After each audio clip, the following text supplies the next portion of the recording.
మలయాళ జానపద కథ వేప చెట్టు మహిమ.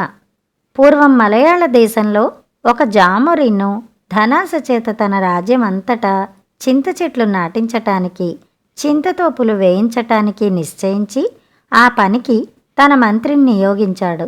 ఆ రాజ్యంలో నంబియారనే గొప్ప వైద్యుడు ఉండేవాడు. మూలికా వైద్యంలో నంబియారుకు యావద్భారత ఖ్యాతి ఉండేది. ఆ కాలంలో ఢిల్లీ పాదుషా దగ్గర ఉండే అరబ్బీ హకీము ప్రకృతి వైద్యంలో అద్భుత ప్రజ్ఞ కలవాడు. నంబియార్ కూడా దాదాపు ఆయనతో సమానమైన వైద్యుడని ప్రజలు ఎంతో గొప్పగా చెప్పుకునేవారు. జామొరిన్ దేశమంతటా చింత చెట్లు నాటిస్తున్నాడని తెలియగానే నంబియారు ఆయన దగ్గరికి వెళ్ళి, చింత చెట్లు అనారోగ్యకరమైనవి, వాటి బదులు వేప చెట్లు వేయించండి, ప్రజలు ఆరోగ్యవంతులుగా ఉంటారు, అంటువ్యాధులు చేరవు అన్నాడు. జామొరిన్ వినిపించుకోలేదు. చింత చెట్ల వల్ల అనేక ఉపయోగాలున్నాయి. చింతపండుకు మంచి గిరాకీ ఉంది. చింతకట్టెతో చేసిన బొగ్గులు శ్రేష్టమైనవి. చింత పుల్లలతో పళ్ళు తోముకోవచ్చు. చింత చిగురు, చింత పువ్వు ఎంతో రుచిగా ఉంటాయి.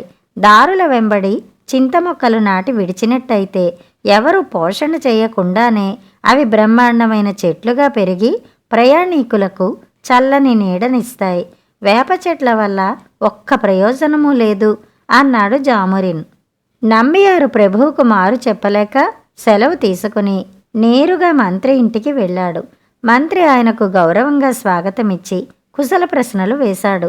నంబియారు మంత్రి ముఖంలో ఏదో గమనించిన వాడిలాగా నటిస్తూ ఆయన కనురెప్పల కింద నోటిలోనూ చూసి నాడి పరీక్షించసాగాడు.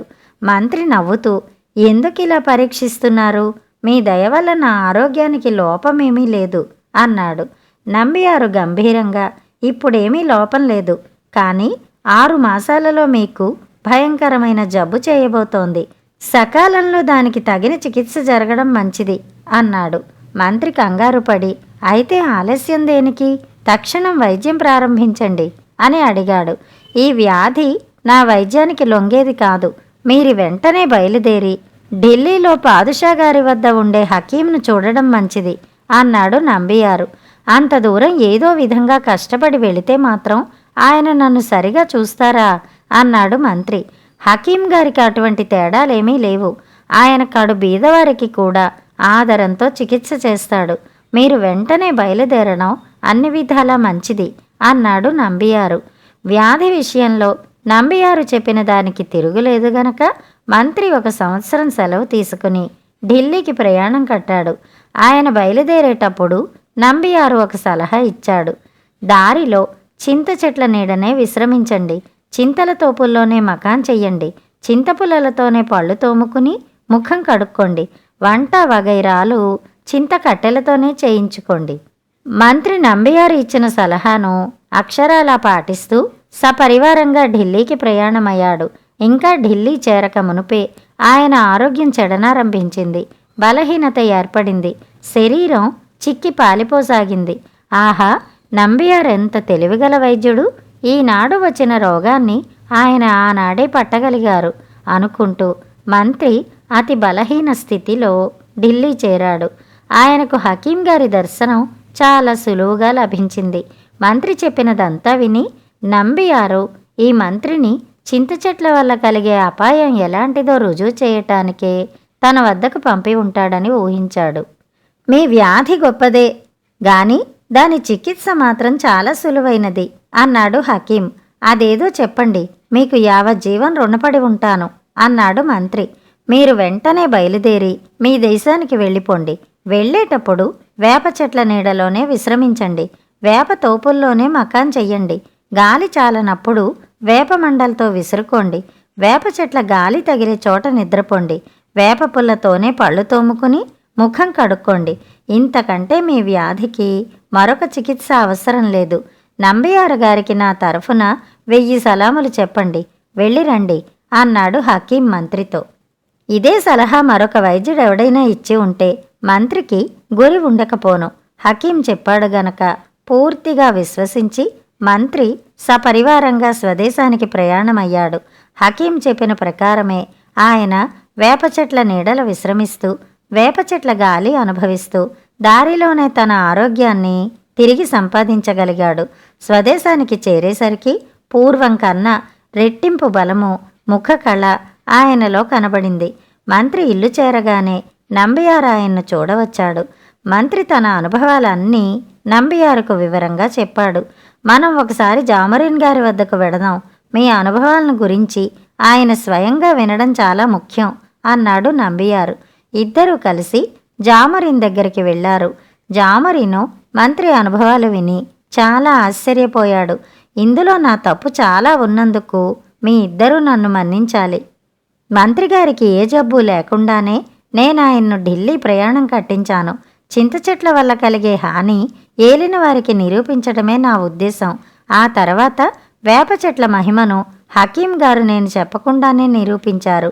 ఇప్పటికైనా ప్రజలు మేలుకోరి మీరు చింత చెట్లు నాటించటం మాని వేప చెట్లు నాటించండి. అవకాశం ఉన్న ప్రతి చోట వేపతోపులు వేయించడం మంచిది అన్నాడు నంబియారు. జామరీన్ మారు మాట చెప్పకుండా తన రాజ్యం అంతటా వీలైనన్ని వేప చెట్లు నాటించి వన మహోత్సవం జరిపించవలసిందిగా ఉత్తర్వు చేశాడు. కథ సమాప్తం. ఉపచారం. శ్రీరంగపట్నంలో కోదండపాణి గొప్ప వ్యాపారస్తుడు.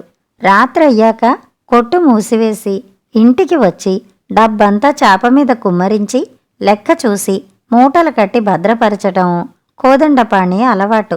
ఎప్పటిలాగే ఒకనాటి రాత్రి బాగా పొద్దుపోయాక కోదండపాణి చాప పరుచుకుని డబ్బు లెక్క కడుతున్న సమయంలో ఎవరో తలుపు తట్టడం వినిపించింది. పరచి ఉన్న రొక్క మీద రుమాలు కప్పి కోదండపాణి వెళ్ళి తలుపు తీశాడు. అక్కడ గురవయ్య కనిపించాడు. గురవయ్య కోదండపాణికి దూరపు బంధువు. కోదండపాణి వద్ద చాలా చనువుగల పెద్ద మనిషి. అందువల్ల ఆయన సరాసరి కోదండపాణి డబ్బు లెక్కిస్తున్న గదిలోకి వచ్చి కూర్చున్నాడు.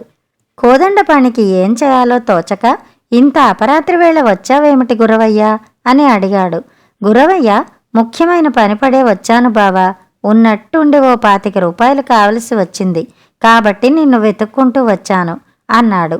కోదండపాణి కొంతసేపు మౌనంగా ఆలోచించి, గురవయ్య, నీకు తెలియందేముంది చెప్పు. వ్యాపారం సరిగ్గా జరగడం లేదు. అందరూ అప్పులకే సరుకులను అడుగుతున్నారు. ఈరోజు 5 రూపాయల బేరం కూడా జరగలేదంటే చూడు అన్నాడు. మిమ్మల్ని కొండలా నమ్ముకుని వచ్చాను. మీ దగ్గర లేకపోతే మరెక్కడైనా వడ్డీకైనా ఇప్పించండి. ఎంత వడ్డీ అయినా పర్వాలేదు. నా అవసరం అలాంటిది బావా అన్నాడు గురవయ్య. కోదండపాణి ఏమి చెబుదామా అని ఆలోచిస్తుండగా కిటికీ గుండా గట్టిగా వీచిన గాలికి పక్కన ఉన్న దీపం కాస్త ఆరిపోయింది. చిమ్మ చీకటి కమ్ముకుంది. మరుక్షణమే కోదండపాణి గురవయ్య చేతులు 2 గట్టిగా పట్టుకుని, గురవయ్య, మరేమీ అనుకోవద్దు.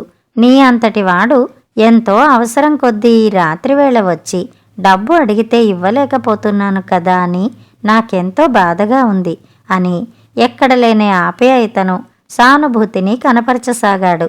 సరే బావా, నీ దగ్గర ఉంటే కదా ఇవ్వడానికి. నువ్వు బాధపడవద్దు. మరెక్కడైనా ప్రయత్నించి చూస్తాను. ఇక నేను వెళ్ళి వస్తాను అంటూ బయలుదేరబోయాడు గురవయ్య. అయినా కోదండపాణి పట్టిన చేతులు విడవకుండా, గురవయ్య, రాక రాక వచ్చావు. ఉండు, భోజనం చేసి వెళ్ళవచ్చు అని బలవంత పెట్టసాగాడు. ఇంతలో పక్క గది నుంచి కోదండపాణి భార్య వెలుగుతున్న దీపాన్ని తీసుకువచ్చింది. అప్పటికి కోదండపాణి గురవయ్య చేతులు వదిలిపెట్టి, మేం పిలవడమే తప్ప నీలాంటి వాళ్ళు మా ఇళ్లలో భోంచేస్తారా అన్నాడు. క్షమించు బావా, నేను వెళ్ళి వస్తాను అంటూ గురవయ్య వెళ్ళిపోయాడు. అక్కడి తతంగాన్నంతా వింతగా చూసిన కోదండపాణి భార్య భర్తతో, అయినా గురవయ్య చేతులు పట్టుకుని ఎందుకండి భోజనానికి అంత బలవంతం చేశారు అని అడిగింది. ఓసి పిచ్చి మొహమా, వాణ్ణెవడు భోజనానికి బతిమలాడాడు? దీపం ఆరిపోయి చీకటైపోయింది కదా. ఆ చీకట్లో వాడు డబ్బు కాజేస్తాడేమోనన్న అనుమానం కొద్దీ అలా నాటకం ఆడవలసి వచ్చింది అన్నాడు కోదండపాణి. భర్త సమయోచిత యుక్తికి చాలా సంతోషించింది కోదండపాణి భార్య. కథ సమాప్తం. కథలు కంచికి, మనం ఇంటికి.